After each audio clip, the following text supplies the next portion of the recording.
To compromise is to make a deal between different parties where each party gives up part of the demand. In arguments, compromise is a concept of finding agreement through communication, through a mutual acceptance of terms, often involving variations from an original goal or desires. Extremism is often considered as antonym to compromise, which, depending on context, may be associated with concepts of balance and tolerance.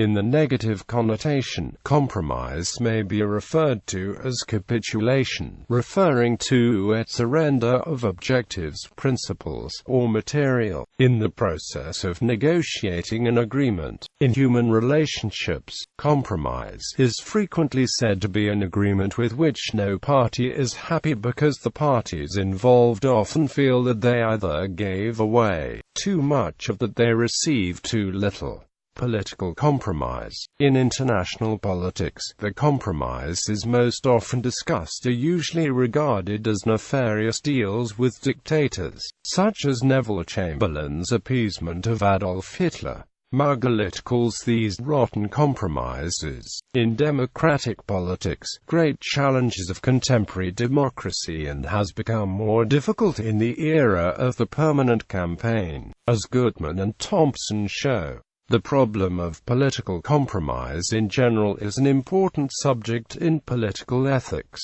Studies in compromise. Defining and finding the best possible compromise is an important problem in fields like game theory and the voting system. Research has indicated that suboptimal compromises are often the result of negotiators failing to realize when they have interests that are completely compatible with those of the other party and settle for suboptimal agreements.